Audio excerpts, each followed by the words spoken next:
Në një intervistë për Kosova Press, Haliti thotë se kryetari aktual i partisë Memli Kresniqi duhet ta ketë parasysh se ai nuk është Hashim Thaçi dhe nuk është një njeri aq i fuqishëm brenda strukturave sa të mos ja bëjnë fjalën dysh askush. Ai thekson se aktualisht në PDK ka pak kënaqësi të lartë, ndërsa porosit se ata që e shohin PDK-n si biznes dhe tentojnë që përmes partisë të i trashin kuletat, duhet të përshëndeten prej tyre.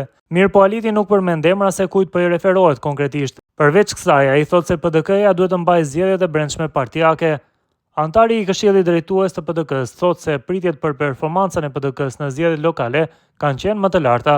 Ai vlerëson se Ramiz Ladrovci në Drena se mundi kryesinë e PDK-s, e cila nuk ai kandidoi sërish nën logon e partisë për kryetar të kësaj komune. Nga pritjet dhe ajo që ka ndodhur, nuk është realizuar ajo që ka pasur PDK-ja si dëshirë apo projekt për të realizuar. Kemi pasur histori të ndryshme brenda PDK-s që s'kan pasur të kaluarën, por kjo është fuqia që ja ka dhënë elektorati i saj.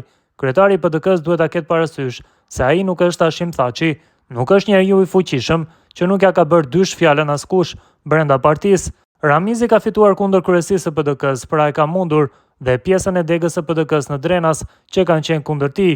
Kandidatin si dhe 3 kandidatë të tjerë dhe ka fituar, do të duhet të diskutojë dhe të reflektojë që të mos përsëriten ngjarje të tilla, deklaron Haliti. Duke theksuar pak kënaqësitë brenda partisë, Haliti thotë se ata që janë mësuar me tender dhe duan ta kenë partinë afër për tender, nuk duhet të qëndrojnë në PDK. Ai përmend edhe një marrëveshje të bërë brenda PDK-s që procesi i brendshëm zgjedhor të ndodhë posa të përfundojnë zgjedhjet lokale.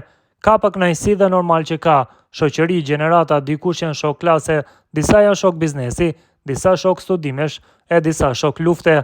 Kjo është një bashkim i njerëzve dhe normalisht, me shokët me të cilët ke qenë në klasë, je më i afërt, nuk e shoh partinë si biznes dhe ky është problemi.